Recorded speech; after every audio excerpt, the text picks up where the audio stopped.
Bienvenue sur Sirène Camer. N'oublie pas de t'abonner, d'activer la petite clochette bleue pour ne rien manquer et pour soutenir la chaîne. On pensait que la CAN 2025 était terminée, que le Sénégal avait gagné son titre sur la pelouse, et pourtant, la CAN vient d'en décider autrement. Le Maroc est déclaré vainqueur sur tapis vert, le Sénégal perd donc son trophée, et c'est un scandale qui secoue tout le continent. Reste avec moi, je t'explique toute l'affaire du début à la fin, sans langue de bois. Salut à tous, bienvenue sur la chaîne. Aujourd'hui, on parle de l'affaire la plus folle de l'histoire récente du football africain.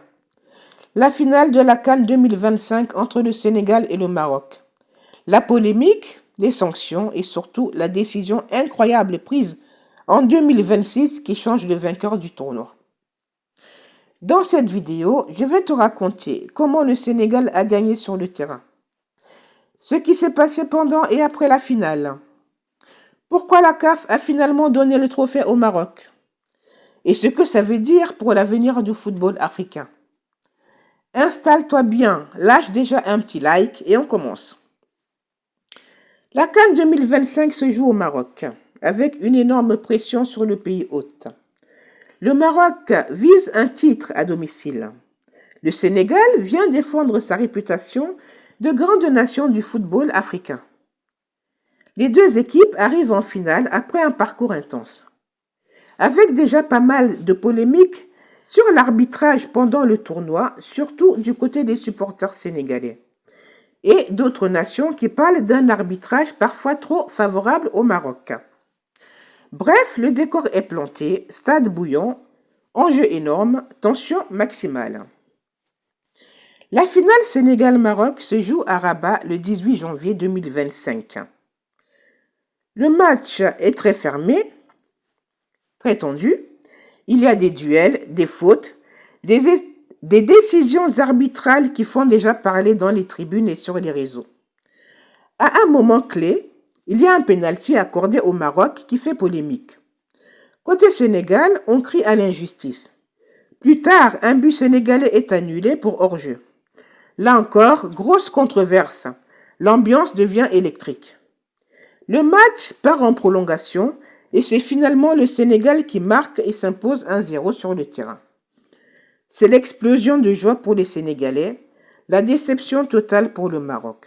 Officiellement donc, à ce moment-là, le Sénégal est champion d'Afrique.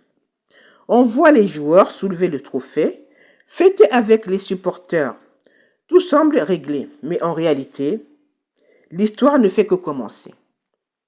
Après la finale, les choses dérapent.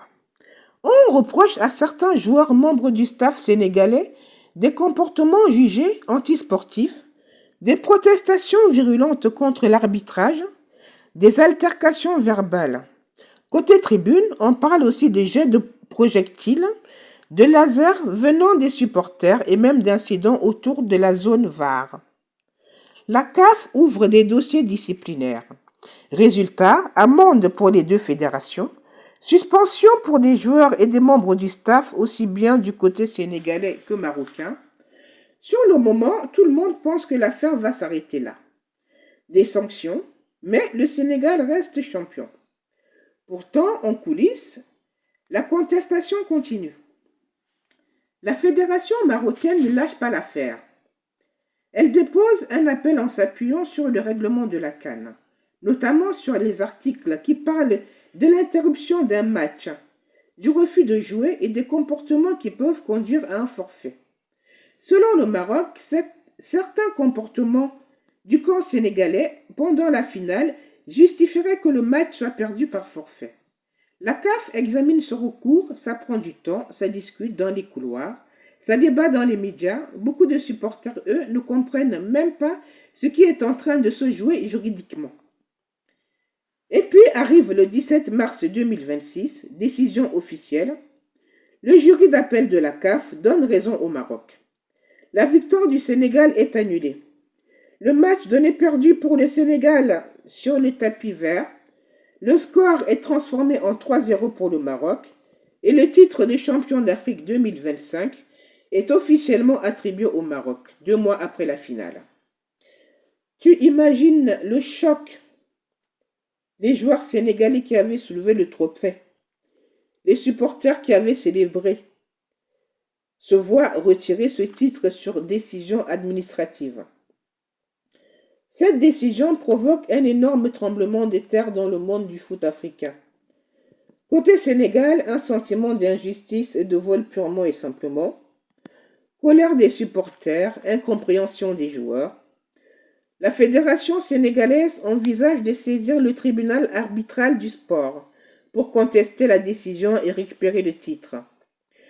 Côté Maroc, certains se disent soulagés de voir la CAF appliquer le règlement à la lettre. D'autres reconnaissent que c'est une situation très gênante. Gagner un trophée sur tapis vert plusieurs semaines après une finale perdue sur le terrain, ça laisse toujours un débat ouvert. Sur les réseaux, c'est la guerre. Certains accusent la CAF d'être sous influence, d'autres disent que les règles sont les règles et qu'elles doivent être appliquées, peu importe le pays concerné.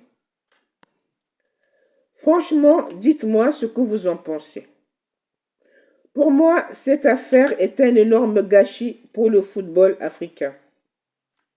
Maintenant, j'ai vraiment envie de vous entendre. Selon vous, est-ce que la CAF a eu raison d'appliquer le règlement jusqu'au bout?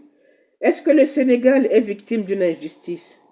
Est-ce que le Maroc mérite ce titre comme les autres? Dites-moi tout dans les commentaires que je lirai. Merci d'avoir suivi la vidéo. N'oubliez pas de liker, partager. On se retrouve bientôt pour une nouvelle vidéo. Prenez bien soin de vous.